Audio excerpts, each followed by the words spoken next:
Assalamualaikum warahmatullahi wabarakatuh. Keadaan iblis selama bulan Ramadan memiliki implikasi yang berbeda. Tapi sebelum lanjut, jangan lupa subscribe dulu. Semoga yang sudah subscribe masuk surga. Dalam hadis riwayat Abu Hurairah, Rasulullah bersabda, apabila tiba bulan Ramadan, pintu-pintu surga dibuka, pintu-pintu neraka ditutup, dan setan-setan dibelenggu. Hadis riwayat Bukhari dan Muslim.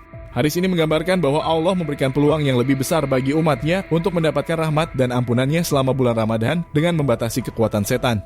Namun meskipun iblis dibelenggu selama bulan Ramadan, pengaruh jahatnya tidak sepenuhnya hilang. Setan masih mencoba mempengaruhi manusia dengan merusak pikiran dan perbuatan mereka. Oleh karena itu, umat Islam diwajibkan untuk tetap berhati-hati dan berusaha menjauhkan diri dari godaan setan serta melakukan amal saleh sebanyak mungkin selama bulan yang penuh berkah. Semoga di bulan Ramadan ini, umat Islam dapat memperoleh banyak keberkahan, ampunan, dan kebaikan yang berlimpah dari Allah dengan menjalankan ibadah puasa dan amal saleh dengan ikhlas dan penuh kesadaran. Jangan lupa subscribe.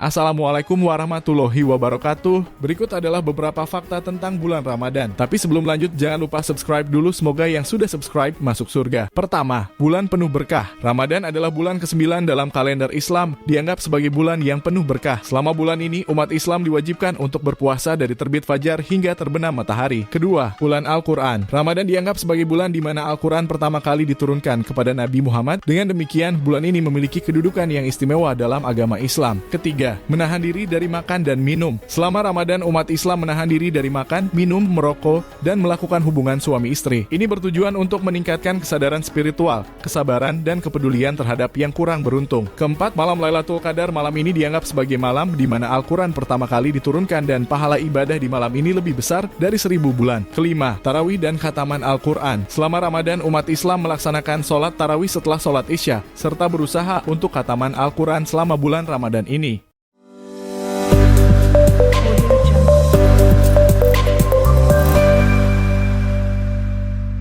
Assalamualaikum warahmatullahi wabarakatuh. Malam Lailatul Qadar adalah salah satu malam yang paling istimewa dalam agama Islam. Tapi sebelum lanjut, jangan lupa subscribe dulu. Semoga yang sudah subscribe masuk surga. Dalam Al-Quran, Allah berfirman dalam surah Al-Qadar ayat 1-5 yang artinya, sesungguhnya kami telah menurunkannya Al-Quran pada malam kemuliaan. Dan tahukah kamu apakah malam kemuliaan itu? Malam kemuliaan lebih baik dari 1000 bulan. Pada malam itu turun malaikat-malaikat dan malaikat Jibril dengan izin Tuhannya untuk mengatur segala urusan. Sejahteralah malam itu hingga terbit fajar. Ayat-ayat ini menunjukkan betapa istimewanya malam Lailatul Qadar. Malam ini lebih baik dari 1000 bulan di mana rahmat Allah turun dengan melimpah dan malaikat turun ke bumi. Keajaiban malam Lailatul Qadar tidak hanya terletak pada keberkahan dan rahmat yang turun dari langit, tetapi juga pada kesempatan untuk mendekatkan diri kepada Allah. Maka marilah kita manfaatkan malam terakhir bulan Ramadan dengan sebaik-baiknya, memperbanyak ibadah, berdoa, dan bertawakal kepada Allah. Semoga kita semua diberikan kesempatan untuk bertemu dengan Lailatul Qadar. Jangan lupa subscribe.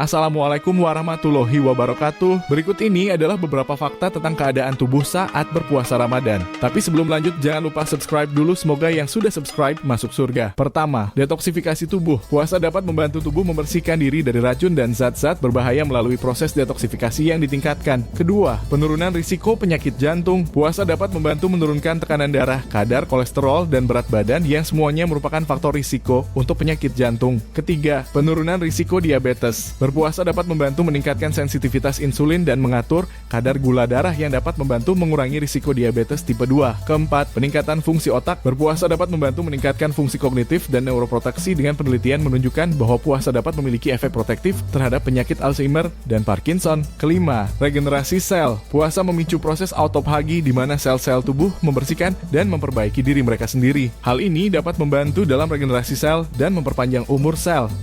Jangan lupa subscribe.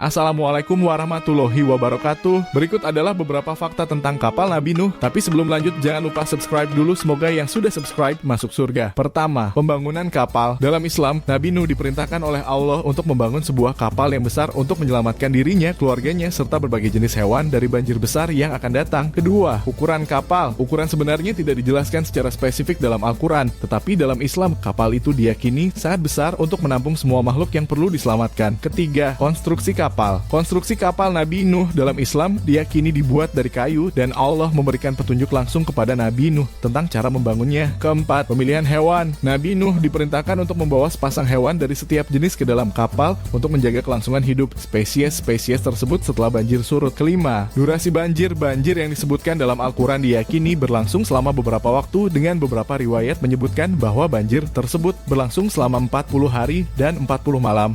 Jangan lupa subscribe.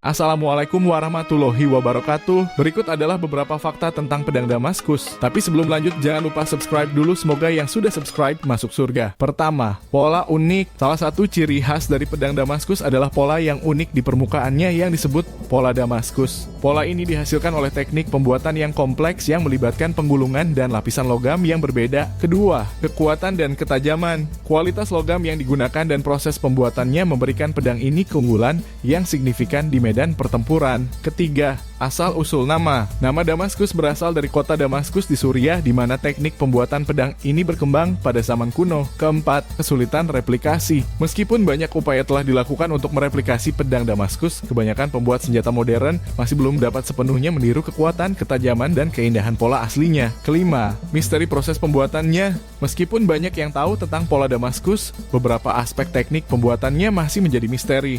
Jangan lupa subscribe.